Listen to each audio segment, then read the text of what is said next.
Halo teman-teman, di sini kami akan menerapkan video pembelajaran dari materi kekuasaan, kewenangan, tanggung jawab, dan delegasi. Nah, sebelumnya perkenalkan kami dari kelompok 2 yang beranggotakan saya sendiri yang bernama Elma Juliarani Manulang dan teman saya yang bernama Joshua Hutahayan.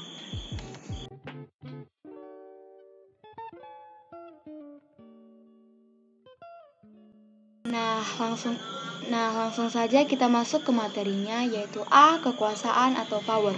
Kekuasaan atau power berarti suatu kemampuan untuk mempengaruhi orang atau merubah orang atau situasi. Kekuasaan seringkali dikonotasikan negatif karena terdapat berbagai kasus di mana seseorang atau organisasi yang diberi kekuasaan tidak menggunakannya untuk hal-hal yang positif. Nah, adapun faktor yang mendasari adanya kekuasaan, menurut French dan Raven tahun 1995, terdapat 5 faktor yang mendasari lahirnya sebuah kekuasaan, yaitu 1. Reward power. Reward power atau kekuasaan untuk memberikan penghargaan adalah kekuasaan yang muncul sebagai akibat dari seseorang yang posisinya memungkinkan diri untuk memberikan penghargaan terhadap orang-orang yang berada di bawahnya. Yang kedua, coercive power. Coercive power atau kekuasaan untuk memberi hukuman adalah kekuasaan seseorang untuk memberikan hukuman atas kinerja buruk yang ditunjukkan oleh SDM atau tenaga kerja dalam suatu organisasi. Yang ketiga, legitimate power. Legitimate power atau kekuasaan yang sah adalah kekuasaan yang muncul sebagai akibat dari suatu legitimasi tertentu. Yang keempat, expert power. Expert power atau kekuasaan berdasarkan keahlian adalah kekuasaan yang muncul akibat dari keahlian atau kepakaran yang dimiliki oleh seseorang. Dan yang kelima, referent power. Referent power atau kekuasaan yang muncul sebagai akibat dari adanya karakteristik yang diharapkan oleh seseorang atau sekelompok orang terhadap seseorang atau sekelompok orang tersebut. B. Kewenangan atau authority. Kewenangan merupakan bentuk lain dari kekuasaan. Kewenangan merupakan kekuasaan formal atau delegitimasi. Contohnya, seseorang yang ditunjuk sebagai manajer personalia dengan sendirinya akan terlegitimasi untuk memiliki kewenangan dalam mengatur sumber daya manusia yang terdapat di dalam organisasi. Nah, ada 2 pandangan mengenai kewenangan formal, yaitu 1. Pandangan klasik. Pandangan klasik ini menerangkan bahwa kewenangan pada dasarnya muncul sebagai akibat adanya kewenangan yang lebih tinggi dari kewenangan yang diberikan.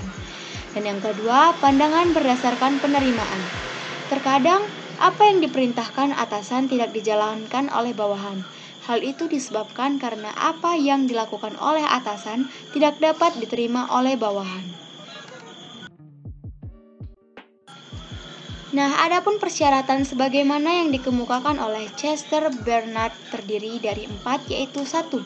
Bawahan dapat memahami apa yang diinginkan oleh atasan. 2. Bawahan meyakini bahwa apa yang diperintahkan atasannya tidak bertentangan dengan rencana pencapaian tujuan organisasi. 3. Bawahan meyakini bahwa apa yang diperintahkan atasannya konsisten mendukung nilai, misi, dan motif pribadi atau kelompoknya. Dan yang keempat, bawahan mampu secara mental dan fisik menjalankan apa yang diperintahkan atasannya. C. Beberapa jenis kewenangan dalam organisasi. Nah, jenis kewenangan dalam organisasi ini terdiri dari beberapa bagian, yaitu 1. Kewenangan lini atau line authority. Kewenangan lini adalah mereka yang bertanggung jawab terhadap berbagai kegiatan organisasi dalam rangka pencapaian tujuan organisasi. Yang kedua, kewenangan staff atau staff authority.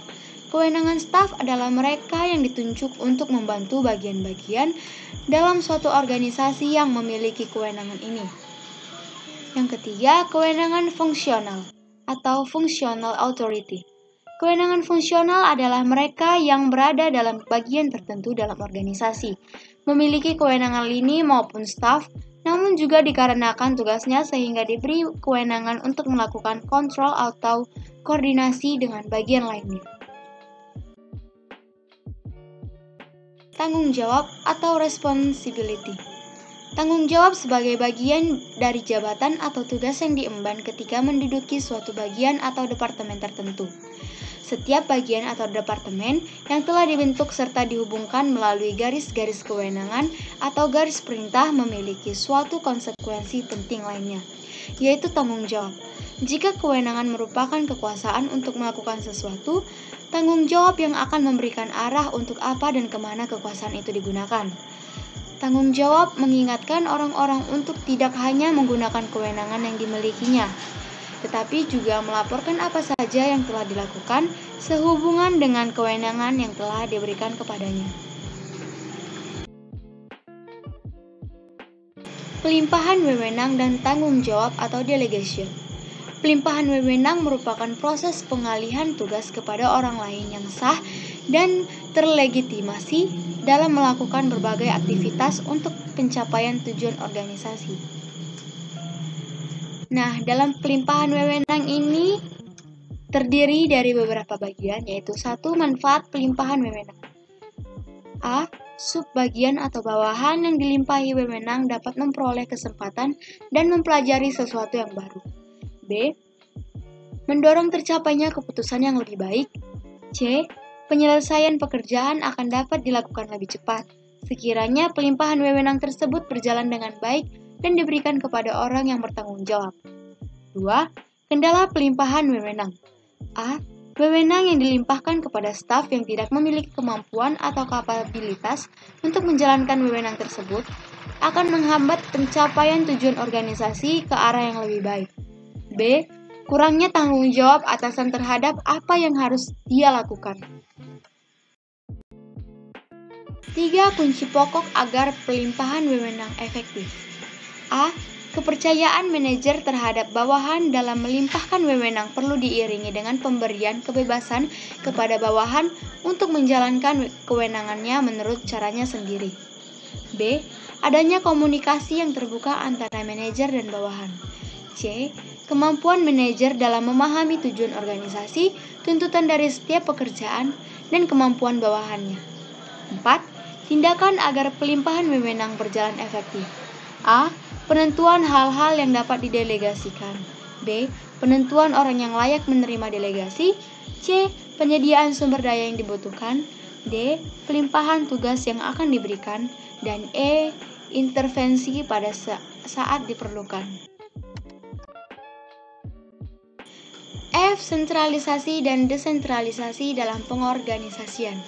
Terdapat 2 cara dalam pelimpahan wewenang, yaitu 1.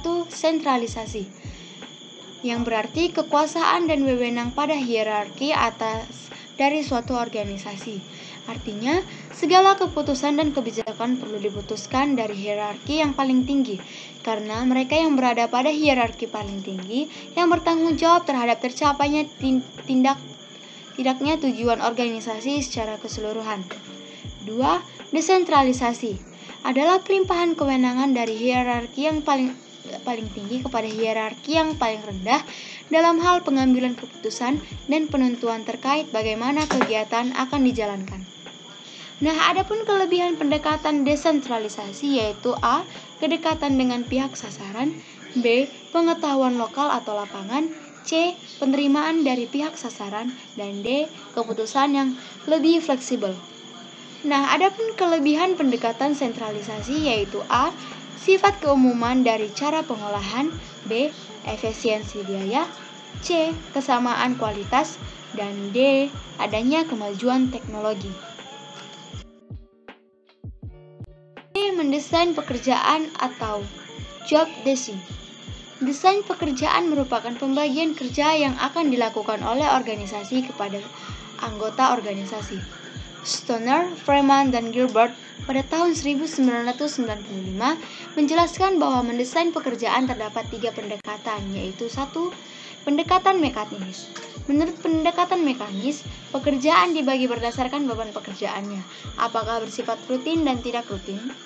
Yang kedua, pendekatan motivasi. Menurut pendekatan ini, Pekerjaan harus didesain dan dibagi berdasarkan motif yang berbeda-beda, tergantung yang dimiliki oleh pekerja. Terdapat upaya meningkatkan motivasi pekerja, yaitu 1. Job enlargement, yaitu upaya yang dilakukan oleh manajer dengan memperluas pekerjaan yang harus dilakukan oleh seseorang pekerja pada level pekerjaan yang sama menjadi satu pekerjaan. Yang kedua, job enrichment, yaitu perluasan kesempatan dari seorang pekerja untuk melakukan suatu pekerjaan yang berbeda atau mungkin lebih luas dari pekerjaan yang semula. Yang ketiga, pendekatan biologis.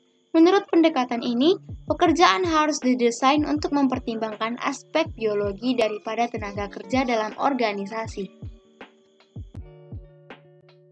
Adapun kesimpulan yang dapat ditarik dari materi tersebut yaitu salah satu konsekuensi logis dari adanya struktur organisasi adalah terdapatnya bagian-bagian dalam sebuah organisasi dari hierarki yang tertinggi hingga hierarki yang terendah. Selain menggambarkan adanya hierarki, struktur organisasi juga menggambarkan terdapat kekuasaan, kewenangan, tanggung jawab, dan pendelegasian. Wewenang pada dasarnya merupakan kekuasaan yang terlegitimasi menurut mekanisme tertentu dalam organisasi.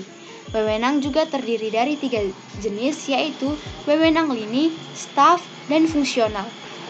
Manajer melakukan pelimpahan wewenang atas dasar pertimbangan perkembangan tenaga kerja.